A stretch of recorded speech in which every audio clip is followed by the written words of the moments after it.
وہ کیا لیکن کہتے ہیں. پھر وہی سوال ہے نا کہ حکومت کے خلاف کس طرح جائیں گے. حکومت تو کیونکہ اوبیسلی ہمیں متحرک نظر آئے گی آپ لوگوں دیکھیں کے ایک تو خلاف. یہ جعلی حکومت ہے, دوسرا یہ آئین شکنی کرنے کے عادی ہو چکے ہیں. آئین کو تو انہوں نے رہنے نہیں دیا. یہی تو ہماری ڈیمانڈس ہے کہ ریسٹور کریں رول آف لا کو اور آئین کو اور سپریمیسی آف کانسٹیٹیوشن کو. یہ جو 26ویں آئینی ترمیم کو ریورٹ کرنے کی جو ڈیمانڈ ہے وہ اسی وجہ سے ہے کیونکہ نہ آپ نے آئین رہنے دیا اور نہ آپ نے عدالتوں کو آزاد رہنے دیا.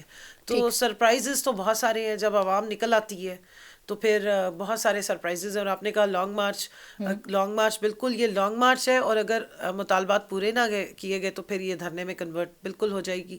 ٹھیک, تو بہتر ہے دھرنے کہ میں کنورٹ ہو سکتی ہے. obviously جب ڈیمانڈس پوری نہیں ہوں گی تو پھر ظاہر ہے لوگ بیٹھیں گے اور پیسفل بیٹھیں گے. ٹھیک. لیکن اگر ان کو لگ رہا ہے کہ اب یہ شیلنگ اور یہ جوتے اور مارنا اور ڈنڈے کنٹینرز اور خندقیں اور جو یہ تماشے یہ جس قسم کے یہ کرتے ہیں, اس طرح کرنے سے ان کو کوئی سکسیس مل جائے گی تو وہ آپ ان کی 2.5 سال کی ہسٹری پڑھ لیں, کچھ بھی نہیں ملا. اور بوکھلاہٹ ابھی سے نظر آنی شروع ہو گئی ہے. اگر پورے پاکستان کو یہ بند کر دیتے ہیں تو اس دن ان کو ہمیں مبارکباد بھی ساتھ دے دینی چاہیے. ہم یہی کرنا چاہ رہے ہیں. ٹھیک ہے. اچھا, پشاور سے بہت ریزگنیشن سامنے آ رہے ہیں آپ کی قیادت کے, ضلعی لیول پہ بھی یہ ریزگنیشن سامنے آ رہے ہیں. کیا وجہ ہے اس کی؟ بشرا بی بی کا پارٹی قیادت کو سنبھال لینا یا پولیٹیکلی ایکٹیو ہو جانا, علیمہ بی بی کی بھی طرف سے بھی کچھ جو ہے وہ مسائل سامنے آ رہے ہیں, کیا وجہ ہے اس کی؟ دیکھیے پریشر کا ٹائم ہے اور لوگ اسٹرگل کر رہے ہیں, اور کچھ لوگ جو ہیں اگر وہ اس پریشر کو سسٹین نہیں کر سکتے تو اچھا, یہ ریزگنیشن پریشر کی وجہ سے آ رہے ہیں؟ دیکھیے عہدہ جب آپ کو ملتا ہے, میں پورے پاکستان تحریک انصاف ویمن ونگ کی صدر ہوں اور 2.5 سال مشکل ترین جو ہے وہ سسٹین کی ہے. تو اگر آپ سسٹین نہیں کر سکتے تو دوسری آپشن یہی ہے کہ پھر آپ چھوڑ دیں. اور ماشاء اللہ پاکستان تحریک انصاف میں کوشش تو بڑی کی اس وسطائیت بھری حکومت نے بھی اور لوگوں نے بھی کہ لوگ چھوڑ کے چلے جائیں, لیکن قحط الرجال نہیں آیا. بہت لوگ ہیں الحمدللہ, ایک جائے گا تو 10 آئیں گے. اور ابھی جو ہماری پوری میس موبلائزیشن ہے اس میں اگر ایک کینڈیڈیٹ کو یہ اریسٹ کریں گے یا اٹھائیں گے تو اس دفعہ یہ منہ کی کھائیں گے, کیونکہ 5 سے 10 اور تیار ہو جائیں گے لیڈ کرنے کے لیے. یہ بائی ڈیفالٹ یا اسٹریٹجی ہی یہی ہے. اگر یہ ایک سامنے نظر آنے والے کینڈیڈیٹ کو اٹھائیں گے تو اس کے پیچھے 10 لوگ اور کھڑے ہوئے ہیں جو اس کو لیڈ کرے گا. باقی جہاں تک بشرا بی بی کی بات ہے تو انہوں نے صرف خان صاحب کا جو پیغام تھا وہ منو ان یاد کیا اور آ کے بیان کر دیا. وہ کوئی نہ پولیٹیکل لیڈر بن رہی ہیں, نہ وہ پالیٹکس میں انٹر ہو رہی ہیں, اور نہ وہ کوئی لیڈ کر رہی ہیں. وہ صرف خان صاحب کا جو میسج ہے وہ پورا ان کو جس طرح انہوں نے بتایا اسی طرح کے وہ بتا رہے ہیں. لیکن خان صاحب کا میسج دینے کے لیے آپ کے پاس دیگر قیادت نہیں ہے, رہنما موجود ہیں, سیکرٹری جنرل ہو گئے آپ کے, وہ کوئی بھی میسج پہنچا سکتے. یہ تو خان صاحب کی چوائس ہے. اگر انہوں نے اتنا لمبا میسج اپنی شریک حیات کے تھرو بھیجنا پسند کیا ہے تو یہ تو عدم اعتماد کی وجہ سے ان کی چوائس ہے. عدم اعتماد کی وجہ سے نہیں ہے, ایکسس نہیں دی جا رہی تھی خان صاحب تک لوگوں کو. اور یہ کیونکہ کورٹ میں ٹرائل اکٹھے ہو رہے ہوتے ہیں تو سوائے پولیٹیکل لیڈرشپ کو تو ملنے ہی نہیں دیا جاتا. آپ نے تماشا نہیں دیکھا؟ آپ نے اڈیالہ جیل کے باہر جو پولیٹیکل لیڈرشپ گئی ہوئی تھی ان کو جس طرح گھسیٹا گیا, leader of the opposition senate کے, leader of the opposition national assembly کے, leader of the opposition Punjab assembly کے. تو بتایا یہ جا رہا ہے کہ ہم ساری اسمبلیز کو جوتے کی نوک پہ رکھتے ہیں, شاید بوٹ کی نوک پہ رکھتے ہیں, اور اس وجہ سے یہ تمام لیڈر آف دی اپوزیشن جن کا ایک بہت بڑا مقام ہے ان کو اس طرح باہر تذلیل کی گئی, گھسیٹا گیا اور جو ہے وہ حبس بیجا میں رکھا گیا. سو جس کو ایکسس مل رہی ہے وہ خان صاحب کی فیملی ہے کیونکہ ان کے ٹرائل ہو رہے ہوتے ہیں, اور علیمہ بی بی بھی آ کے میسیجز دیتی ہیں اور بشرا بی بی بھی. لیکن کمل صاحبہ آپ نہیں سمجھتی کہ اگر بشرا بی بی صاحبہ کوئی پارٹی عہدہ سنبھال لیں تو جو ٹرسٹ ڈیفیسٹ ہے آپ کی پارٹی میں عمران خان کی ایبسنس کی وجہ سے وہی حل ہو جائے گا؟ سو اس میں حرج کیا اگر وہ پولیٹیکلی ایکٹیو ہو جاتی ہیں تو؟ دیکھیے پولیٹیکل ایکٹیو ہونے میں اور پھر فوری ایکٹیو ہونے کے بعد ڈیزگنیشن لینے میں بہت فرق ہوتا ہے. اور خان صاحب اس چیز کے اصولاً خلاف ہیں کہ ڈائنیسٹک پالیٹکس نہیں ہونی چاہیے. انہوں نے اپنے لوگوں کو جو ٹرین ہوئے ہیں, جو اتنے عرصے سے پارٹی کے ساتھ ہیں, ان کو ہی ڈیزگنیشنز دی اور فوکل پرسن بھی انہی کو اپوائنٹ کیا. اب مسئلہ سارا یہ کہ پہلے ان کے فوکل پرسن تھے انتظار حسین پنجوتا صاحب, پھر جو ان کے ساتھ حشر ہوا ہے وہ آپ سب نے دیکھا, کھلی آنکھوں سے دیکھا. 21 دن تک وہ مسنگ پرسن تھے, 21 دن تک وہ ابڈکٹڈ تھے, اور حکومت کی طرف سے جو ہے وہ اٹارنی جنرل صاحب نے آ کے اندیا دیا کہ انتظار حسین پنجوتا صاحب مل جائیں گے. تو انتظار حسین پنجوتا صاحب 24 گھنٹے کے اندر مل گئے. جس طریقے سے مل گئے وہ بھی آپ کے سامنے ہے کہ کیا ڈرامہ کیا گیا اور کس طریقے کی ویڈیوز بنائی گئی, اور آج تک وہ شخص اپنی نہ ذہنی طور پہ اسٹیبل ہوا ہے اور نہ فزیکلی اسٹیبل ہو رہا ہے. تو اب 3 فوکل پرسنز کی اپوائنٹمنٹ ہوئی ہے. اور باقی جہاں تک رول ہے خان صاحب کی فیملی کا, آپ کو پتہ ہے وہ اللیگلی ڈیٹینڈ ہے, اور جس طریقے سے ان کو بند کیا گیا ہے 475 دن ہو چکے ہوئے ہیں خان صاحب کی اللیگل ڈیٹینشن میں.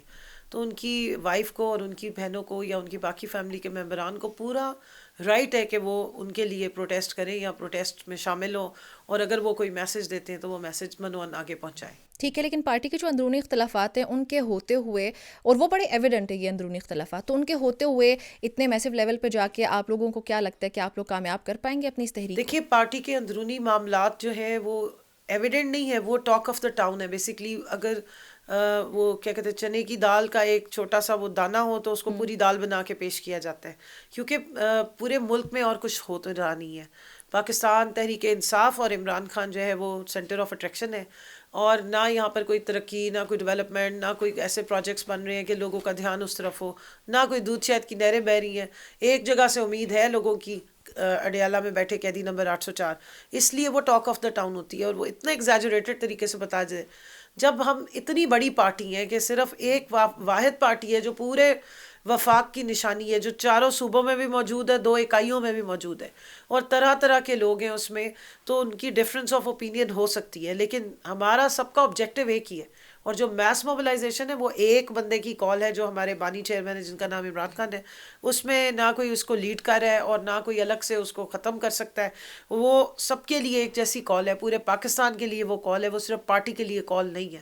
تو انشاءاللہ وہ تو آپ دیکھیں گی کہ کس طرح اچھا، آپ کہہ رہی ہیں ترقی نہیں ہو رہی ہے، لیکن حکومت سے جب بات کی جائے تو حکومت کے جو نمائندگان ہیں وہ تو کہتے ہیں کہ اگر مہنگائی کی بات کریں تو وہ سنگل ڈیجٹ پہ آ چکی ہے اس کی پرسنٹیج. آئی ایم ایف کا وفد ابھی گیا ہے اور ان کا اعلامیہ بھی اگر دیکھا جائے تو they are satisfied with whatever is happening in Pakistan, اور وہ ٹیکس نیٹ کو بھی بڑھانے جا رہے ہیں. تو گورنمنٹ از سیئنگ کہ ہم اپنے اینڈ پہ بڑا کام کر رہے ہیں.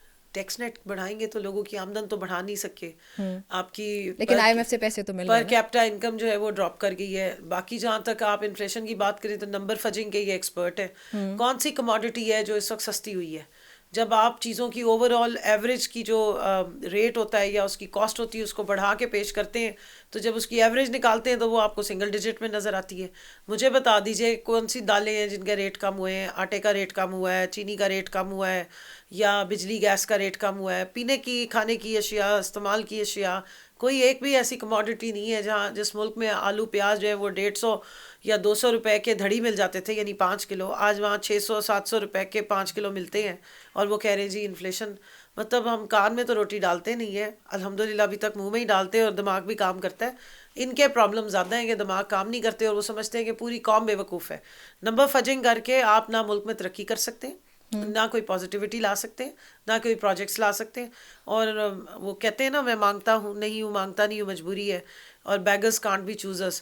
تو جو بیگرز کی اگر حکومت آئی ہوئی ہو تو وہ obviously they are not choosers. اس لیے کوئی آپ کا ترقی نہیں ہو رہی. ساری انڈسٹری بند پڑی ہے، آپ کی ٹیکسٹائل بند ہو گئی ہوئی ہے. اور جو بجلی اور گیس کے حالات ہیں وہ تو میرے سے زیادہ ساری عوام سن رہی ہوگی، دیکھ رہی ہوگی. گیس جو ہے وہ انسکیجولڈ اس کی اس وقت لوڈ شیڈنگ جاری ہے. بجلی کے بل بہرحال بہترین آتے ہیں، اس میں بہت ترقی ہوئی ہے. بل بہت اچھے دے رہے ہیں گیس کے بھی اور بجلی کے، اس پہ ہم انہیں اپریشیٹ کرتے ہیں کہ اس میں بہت ترقی ہوئی ہے. ٹھیک ہے، آپ کا پوائنٹ آ گیا. اچھا، جو اسٹریٹجی ہے آپ کی 24 کے لیے اس کی بھی متعلق مختلف آراء سامنے آئیں. پہلے کہا گیا کہ شہر شہر نکلنا ہے سب نے، مختلف صوبوں میں سب نے اپنی جگہ پہ نکلنا ہے. پھر یہ کہا گیا کہ اسلام آباد کی طرف ہی آنا. تو ابھی فائنلائز کیا ہو چکا ہے؟ سب نے اسلام آباد کی طرف آنا ہے. دیکھیے 24 تاریخ کو سب نے لانگ مارچ کرنا ہے اور اسلام آباد کی طرف آنا ہے، یہ فائنل ہے. ٹھیک ہے، کب کس نے کیسے نکلنا ہے وہ ہر کوئی اپنے موروثی حالات کے مطابق کرے گا، اور وہی ایک بہت بڑا سرپرائز بھی ہوگا. اس میں ہر طرح کی اسٹریٹجی بھی یوز ہوگی، سرپرائزز بھی نکلیں گے. میس موبلائزیشن کے لیے میڈیم بھی ڈفرینٹ یوز ہوں گے. لیکن بہرحال آپ لوگ کوشش کریے گا کہ کنٹینر والوں کو میری طرف سے ہمدردیاں، اور کوشش کریں گے اپنے کنٹینرز کی نا ڈپلیکیٹ چابیاں بنوا لیں. جب یہ زور زبردستی کر کے کنٹینر بھر کے کھڑے کرتے ہیں تو رات میں آپ نکال کے لے جایا کریں، کیونکہ یہ ملک جو ہے کنٹینرستان زیادہ بن چکا ہوا ہے. ٹھیک ہے. اچھا، ابھی کی جو آپ کی موجودہ قیادت ہے جو اس وقت جیل سے باہر ہے، اور وہ آپ کی پرانی قیادت جو اس وقت جیل میں موجود ہے بہائنڈ دا بارز، وہ اس میں شاہ محمود قریشی صاحب سب سے پہلے وہ شکایت کرتے ہوئے نظر آئے. وہ کہہ رہے ہیں کہ یہ قیادت ہمارے پاس بھی آئے، ہمارا بھی کوئی ایکسپیرینس ہے پولیٹیکل، تو ہم سے بھی مشورہ کریں. تو ان کی شکایات ویلڈ نہیں لگتی ہیں؟ جی ان کی جائز ہیں شکایات، اس پہ کور کمیٹی نے ریئیکٹ بھی کیا اور انشاءاللہ ان سے بالکل کنسلٹیشن کریں گے. جب وہ ادھر تھے اسلام آباد میں اڈیالہ میں تو ان سے ملاقات ہوتی تھی. اب کیونکہ وہ چلے گئے کوٹ لکھپت جیل میں لاہور میں، تو وہاں زیادہ تر ہماری جو قیادت ہے اس کی موومنٹس اسلام آباد اور کے پی میں زیادہ ہے، کیونکہ اسمبلی بھی یہاں موجود ہے، حکومت وہاں ہے، تو اس وجہ سے لاہور میں بہت زیادہ ان کی موومنٹ ہو نہیں رہی تھی. لیکن اس چیز کو انہوں نے، جو ان کا گلہ تھا اس کو انہوں نے ایکنالج بھی کیا اور اس کو ایڈریس کریں گے. ٹھیک ہے. اچھا، فواد چودھری صاحب بھی متحرک نظر آ رہے ہیں اس احتجاج کو لے کے. سو پارٹی اون کرتی ہے فواد چودھری صاحب کے میں احتجاج ان کو نہیں جانتی جی، آپ کس کی بات کر رہی ہیں. اچھا میں ان کو نہیں جانتی اور نہ ہماری پارٹی ان کے بارے میں کوئی جانتی ہے. ٹھیک ہے. اگر ہماری پارٹی کے کوئی عہدیدار ہیں تو پھر بتائیے گا، اگر کسی اور پارٹی کے ادھر ادھر کے بندے ہیں تو ان کو ہم نہ پہچانتے نہ ہمیں ان کا پتہ.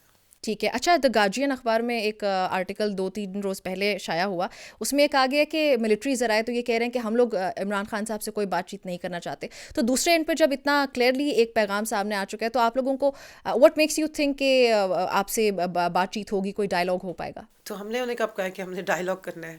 ہم تو اپنے رائٹس مانگ رہے ہیں، اور جو ادارے ہیں جنہوں نے رائٹس دینے ہوتے ہیں اگر ان کے اوپر یا کیا ان کے اندر دخل اندازی کم کر دی جائے، جیسے سپریم کورٹ کا ستیہ ناش ہو گیا ہے، جس طرح اسمبلی کا ستیہ ناش ہو گیا ہے، جس طرح آپ کے باقی ادارے ہیں، الیکشن کمیشن ہو گیا، اور یہ آئینی اداروں کو آزاد ہونا چاہیے، اور آزاد اور خود مختار اسٹیٹ میں یہ آزاد طریقے سے آپریٹ کرتے ہیں، تو پھر اس کے بعد کسی کو ضرورت نہیں ہوتی ہے احتجاج کرنے کی. چھوٹے موٹے احتجاج ہوتے ہیں، یہ نہیں ہوتا کہ آپ کی سروائیول کی جنگ بن جائے. ٹھیک. جی. اچھا، جو آپ کا ایجنڈا پیش آیا کہ جس سے متعلق یہ سب ہونے جا رہا ہے، اس میں 26th امینڈمنٹ ظاہر ہے اس کو کالعدم قرار دینے کی ریکویسٹ ہے، اس کے علاوہ 8 فروری کے الیکشنز بھی ہیں. سو اس میں یہ بھی کہا گیا ساتھ کہ ہینڈلرز کی طرف سے جس کو بھی بھیجا جائے گا ہم مذاکرات کر لیں گے. سو ہینڈلرز میں کوئی بھی آتا ہے حکومتی نمائندگان میں سے تو آپ لوگ بات کر لیں گے؟ جی دیکھیں گے نا ابھی کہ کون آ رہا ہے. ٹھیک ہے. اور وہ کتنے پانی میں ہے. اس میں کوئی کنڈیشنز ہیں کہ اسپیسیفکلی یہ پرسن؟ وہ کمیٹی بنی ہے جو ڈیسائیڈ کرے گی، جو ڈیسائیڈ کرے گی اور یہ سارے معاملات دیکھے گی. اور وہ اب سیاسی کمیٹی کی بات کر رہی ہیں جس کے نام ابھی تک ہمارے سامنے نہیں آئے میڈیا پہ، اسی لیے کہ وہ پھر اس کے بعد پتہ نہ یہ نہ ہو انتظار پنجوتا والا سین چل رہا ہو، وہاں پر اغوا برائے بیان چل رہا ہو، تو اس وہ کو آ جائے اوائڈ گی. کرنے کے لیے وہ سامنے نہیں آئے. جی ہاں، وہ جس وقت چلے گی لانگ مارچ ہوگی تو جب شیر نکل کے آئے گا تو پھر لاگ پتہ جائے گا، ساروں کو سمجھ آ جائے گی کون سی کمیٹی ہے کون سی نہیں ہے. اور اس میں پھر جو بھی بات چیت کرنی ہوگی ظاہر ہے پولیٹیکل سیاسی بصیرت کو دیکھ کے، اور جو حدود و قیود ہیں یا جو اویلیبل چوائسیز ہیں ان میں سے جو بیسٹ اویلیبل چوائس ہوگی اسی کے ساتھ ہی بات چیت ہو سکتی ہے. اور ایسے لوگوں سے بات چیت نہیں ہوگی جن کی ڈورے کوئی اور ہلا رہا ہے بقول بلاول کے. چلیں ٹھیک ہے. Thank you so very much for joining us. بہت شکریہ آپ کا ہمیں جوائن کرنے کے لیے. ناظرین، گفتگو آپ نے سنی ہے کنول شوزب صاحبہ جو کہ پاکستان تحریک انصاف کی رہنما ہمارے ساتھ موجود تھیں.